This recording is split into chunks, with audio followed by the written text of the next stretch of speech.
Hai, udah pada tahu belum gimana sih caranya membuat kalimat tanya dalam bahasa Inggris? Tentang who, whom, what? Let's do this.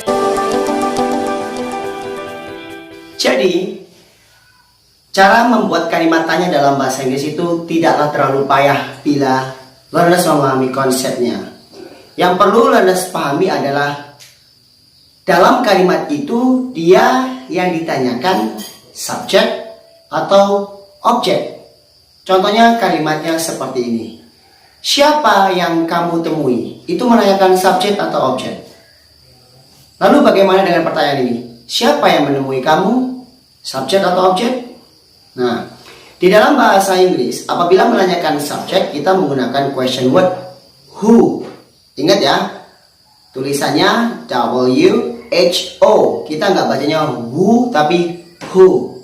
Sedangkan untuk menanyakan objek di dalam bahasa Inggris, khususnya untuk objek orang, kita menggunakan question word whom. Ingat sekali lagi, cara membacanya bukan whom tapi whom. W-H-O-M. Whom. So, who is used for subject questions, sedangkan whom is used for object questions in a person. Alright, sekarang kita bahas nih. Misalnya learners mau bilang siapa yang berbicara kepadamu. Ini kan pertanyaannya subjek. Kalau pertanyaan subjek kita menggunakan question word who. Dalam bahasa Inggris untuk setelah who ini tidak perlu lagi menggunakan auxiliary khusus untuk subjek ya, untuk pertanyaan subjek. Jadi setelah who langsung diikuti dengan verbnya. Tapi jangan lupa, karena kita menanyakan subjek, maka kita nggak tahu subjeknya siapa. Oleh sebab itu, verbnya kita hukumi singular verb. Jadi pertanyaannya, siapa yang berbicara kepadamu? In English, who speaks to you? Who talks to you? Who says to you? Ingat ya, di situ verbnya ditambahkan s. Kenapa tadi? Karena si subjek ini ditanyakan, jadi kita tidak tahu subjeknya siapa. Oleh sebab itu, verbnya kita hukumi singular verb. Jadi kalau pertanyaan seperti ini, siapa yang memahami aku? Apa bahasa Inggrisnya? Nah, who understands me? Siapa yang mengantarmu pulang? Who takes you home? Siapa yang menjemput mereka? Who picks them up? Siapa yang menelponmu setiap pagi? Who calls you every morning? Nah, jadi seperti itu ya. Jadi jangan lupa rumusnya. Setelah who diikuti dengan verb. Ingat verbnya adalah singular verb. Pada verbnya harus tambahkan s atau is. Lalu diikuti dengan question mark. Bila ada objeknya tambahkan objek. Ingat jangan lupa question marknya loh ya. The next one is whom. Ingat tadi whom itu adalah question word yang digunakan untuk menanyakan objek. Tapi ingat objeknya objek orang ya. Object in a person. Jadi misalnya kalimatnya seperti ini. Siapa yang kamu temui? Nah, ini kan menanyakan objek nih. Jadi pertanyaannya nanti seperti ini. Whom do you meet? Kenapa pakai do? Karena kita menanyakan selain subjek. Apabila menanyakan selain subjek, maka kita butuh auxiliary. Auxiliary itu adalah kata kerja bantu. Sedangkan di dalam simple present, auxiliary-nya adalah do sama does. Lalu mengapa kita menggunakan do bukan does? Karena si subjek adalah you, maka kita menggunakan do. Whom do you meet?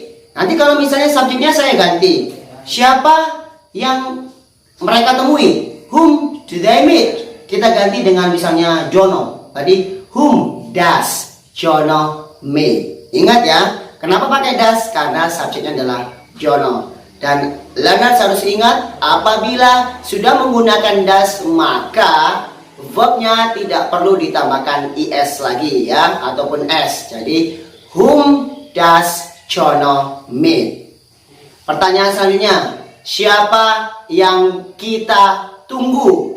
Apa bahasa Inggrisnya? Whom do we wait for?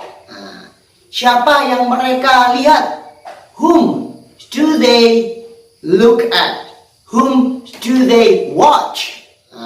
Pertanyaan lain, siapa yang Fulan cintai? Gimana bahasa Inggrisnya? Whom does Fulan love?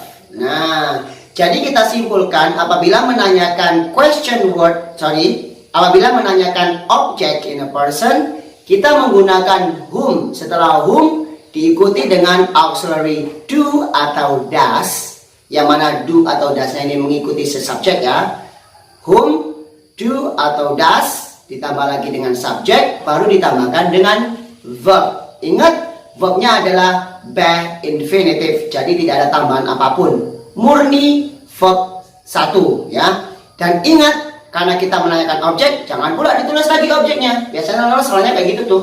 Sudah nanyain objek, objeknya tulis lagi. Ya, jadi whom plus do does plus subject plus verb. Ya, ingat verbnya adalah be infinitive. Verb 1 murni, tidak ada tambahan. Dan jangan lupa question mark-nya. Sir, masih bingung nih sir, gimana sih cara membedakan antara pertanyaan subjek atau pertanyaan objek?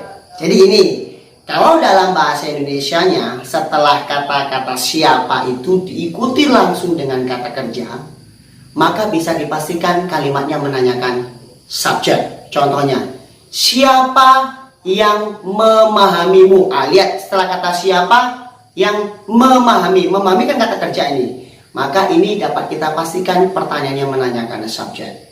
Bandingkan dengan kalimat ini, siapa yang kamu pahami? Nah, kalau yang siapa yang kamu pahami ini menanyakan objek. Kenapa? Karena setelah kata-kata siapa tidak langsung kata kerja, tapi ada kata ganti ataupun nanti juga bisa kata benda ya sebagai subjeknya. Siapa yang kamu? Loh, kamu kan? Nah, itu berarti menanyakan objek. Gimana? Gampang kan? Jadi kalau misalnya saya nanya nih, siapa yang mengganggumu? Subjek atau objek? Subjek. Siapa yang mereka goda? Siapa yang mereka goda? Oh, objek. Gimana? Gampang kan? Nah, untuk melatih skills dalam membuat question word, silakan learners kerjakan soal-soal selanjutnya.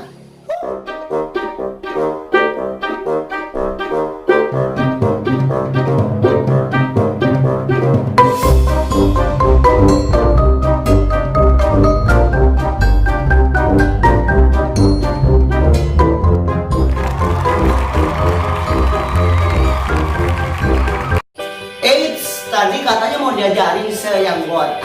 Untuk yang buat biar videonya agak kepanjangan dan malas nonton, tonton video selanjutnya ya. Jangan lupa share, like, and comment. Thank you so much. Wassalamualaikum warahmatullahi wabarakatuh.